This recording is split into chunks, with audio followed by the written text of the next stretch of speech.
बादशाहों और हुक्मरानों की मुमताज रही है दिल्ली। दिल्ली बसी है दिल की गलियों में।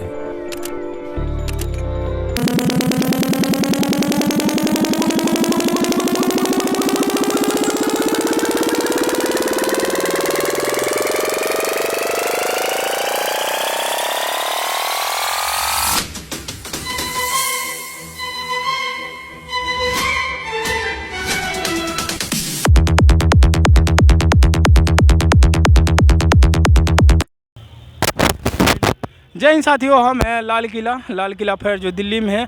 और हर साल 15 अगस्त 26 जनवरी को भारत के कोई भी प्रधानमंत्री हुआ है, यहाँ पर आकर के लाल किला के प्राचीर से तिरंगा झंडा फहराता है।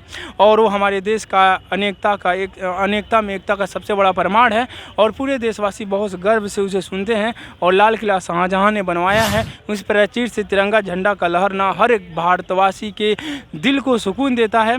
तो बात करेंगे, यहाँ पर लोग हैं, बताइएगा यहाँ पर कुछ बताइएगा। जैसे आप कौन सी पढ़ाई क्या करते हैं इस वक्त? नमस्कार, मैं BLLB मेरी पढ़ाई हुई। अभी मैं एज अ लिटिगेशन परसू कर रहा हूँ। मैं यही सुप्रीम कोर्ट ऑफ इंडिया के अंदर। तो मैं यहाँ पे आया था, मैं पूरी दिल्ली एक्सप्लोर कर रहा हूँ। तो अभी मेरा रिसेंटली सेटल हुआ हूँ, तो मैं यहाँ पे आया था रेड फोर्ट देखने के लिए।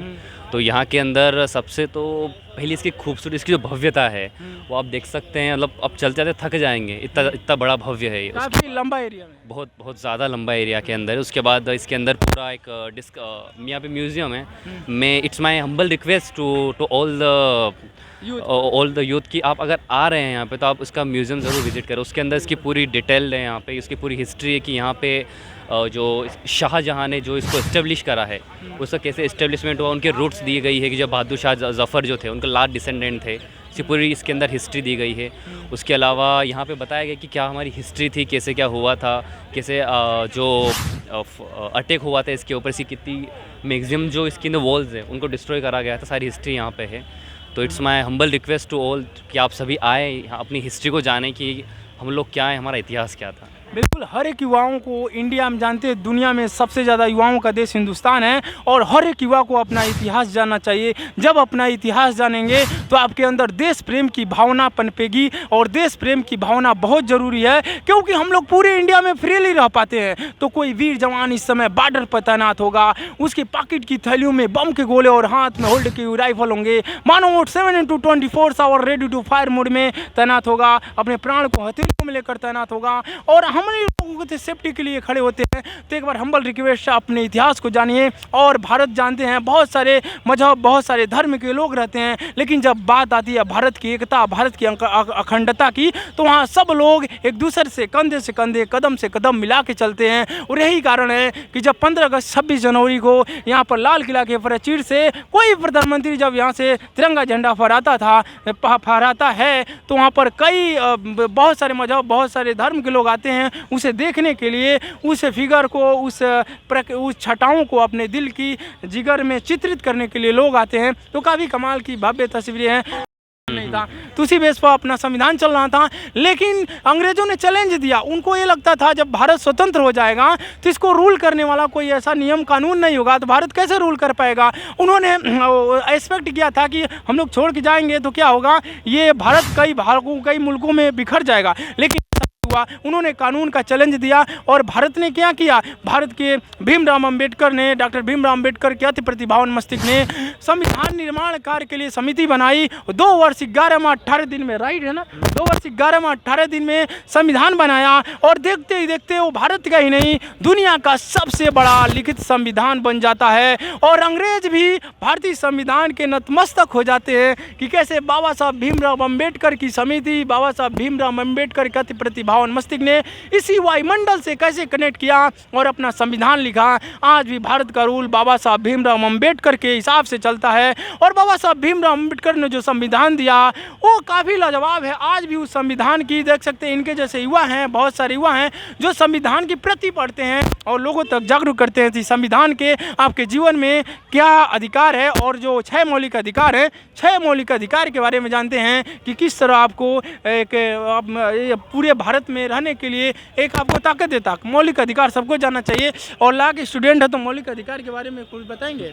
मौलिक जैसे राइट टू लिव है, right to live with dignity है। तो ये जो राइट हमें मिला है, बाबा साहब भीमराव अंबेडकर ने जो एक संविधान बनाया था कि कोई भी व्यक्ति वो अपने एक स्टैंडर्ड के हिसाब से रह सकता है, कोई इसकी डिग्निटी को डिमोलिश नहीं कर सकता। तो right to live with dignity था। इससे बहुत सारे जो अधिकार है अपने पास है। डीपीएसपी के अंदर भी अपने कुछ अधिकार दिए गए हैं, directive principle of state policy के अंदर ऐसे बहुत सारे अधिकार अपने को दिए गए हैं। बिल्कुल नहीं साथियों, इस समय हूँ दिल्ली लाल किला पर, जहाँ जिसे शाहजहाँ ने बनवाया था और रेड फोर्ट के नाम से भी जाना जाता है। और यहाँ पर देख सकते हो वहाँ पर एक कुआं है, और कुआं वही शाहजहाँ, जो इस समय नल का आविष्कार नहीं हुआ था और शाहजहाँ ने उस कुआं खुदवा कर उसी में पानी पिया करता था, वही वो कुआं है, उसको दिखाया भी मैंने, देखिएगा हैं।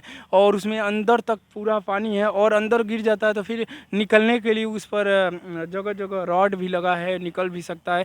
और वहाँ से पानी लोग पीते थे, वही वो स्थान है, देख पा रहे होंगे।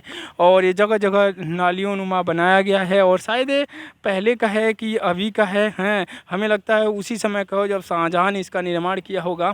तो इसके रास्ते से पानी होने का, जैसे कुआं है जानते हैं, तो कुआं के रास्ते से ही पानी का जो पानी इसी में आता होगा, जो कुआं है। हालांकि अब ज़्यादा डैमेज स्थिति में है कुआं, लेकिन उसी से शाहजहाँ, उनके राजा के दरबार में, जो शाहजहाँ का राज था उसके दरबार में, वहीं से लोग पानी पीते थे उसी कुआं का। और गांव में भी देखेंगे आज भी पानी का स्रोत कुआं बहुत सारे जगह पर मिल जाएगा, और गांव में मिलता है। और शाहजहाँ राजा महाराजा भी कुआं खुदवाते थे, इसका प्रमाण वो है, इसका प्रमाण वो साथी कहेंगे, दिखाइएगा। राजा महाराजा भी कुएँ का प्रयोग करते थे, उसका साक्षात प्रमाण वही है जो कुआं है। और गांव में भी इस तरह के बहुत सारे कुआं मिल जाएगा जिससे लोग पानी पीते थे। हालांकि मॉडर्न टाइम आ रहा है, हमें सोचना चाहिए कि किस तरह, कहां से लोग कहां चेंज हो रहे हैं। पहले तालाबों में पीते थे, उसके बाद से तालाब या नदियां गंदा हुआ तो हमने क्या खुदवा लिया, कुआं खुदवाया, कुआं गंदा हुआ तो हैंडपम्प खुदवाया, फिर हैंडपम्प का पानी गंदा हुआ तो लोग क्या बोतल पैक पानी पी रहे हैं। तो कहीं ना कहीं समाज को भी सोचना चाहिए। और जो प्राचीन राजा की जो धरोहर है लाल किला में, वहाँ पर कुआं से भी ये चीज़ के लिए संकेत दे रहा है कि हमें किस तरह इसे समझ लेना चाहिए, सीखना चाहिए। और प्राकृतिक जो जल स्रोत है, पूरी दुनिया में 3% ही पानी पीने लायक है, तो पीने लायक पानी का वेस्ट ना किया जाए, इसे अधिक से अधिक बचाने का प्रयास किया जाए। और जो लाल किला आने के बाद जो कुआं है उसे देखेंगे तो कहीं न कहीं इस बात के लिए संकेत कर रहा है कि राजा महाराजा भी कुएं का इस्तेमाल किया करते थे। और उस समय नल का आविष्कार नहीं हुआ था, तो कुआं पानी का एक जरिया था। और दिल्ली में जानते हैं उसमें यमुना नदी और उतना लोग प्रॉपर यूज नहीं करते होंगे, राजा है तो कुआं का यहाँ पर निर्माण था। और यहाँ पर आइए इधर चलते हैं, दिखाने का प्रयास करते हैं। और यहाँ जो लाल किला है अपने आप में जो इतिहास है, यहाँ के इतिहास को समेटे हुए है। और यहाँ पर तरह तरह नालियाँ बनी हुई हैं, पता नहीं किस रीजन से है यहाँ पर। आइए वो लोग, दो लोग हैं, बात करते हैं। आप लोग कहाँ से हैं बताएंगे? हम लोग बिहार से हैं। बिहार से किस जगह? बिहार सिवान डिस्ट्रिक्ट से। सिवान डिस्ट्रिक्ट से पहली बार की? हमने पहली बार आए यहाँ, पहली बार आए। तो कैसा लगा आपको? मतलब अभी तो बहुत अच्छा लगा हमें देख के। काफ़ी यहाँ पहले का जो निर्माण है वो काफ़ी बेहतरीन ढंग से किया गया है। अब उसको संवारने की ज़रूरत है, कुछ मेंटेनेंस का।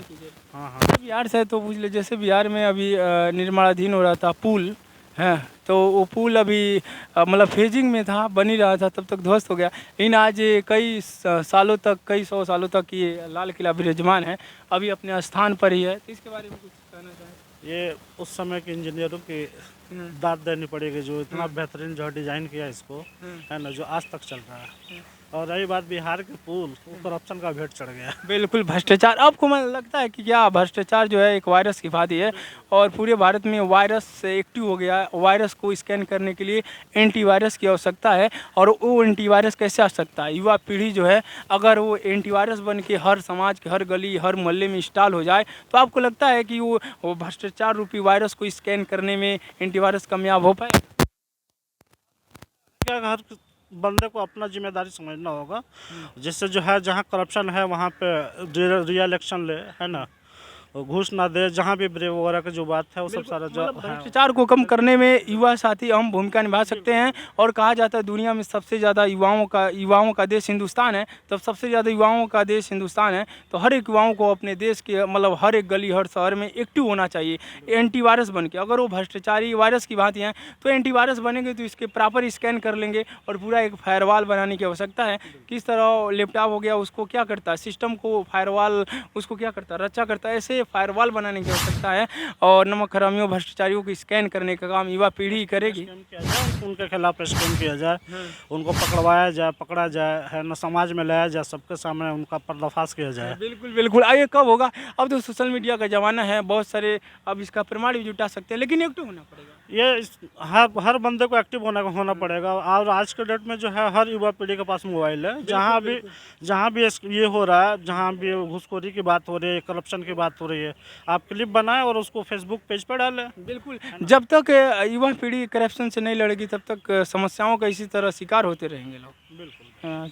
ठीक है, बात करके आपको अच्छा लगा।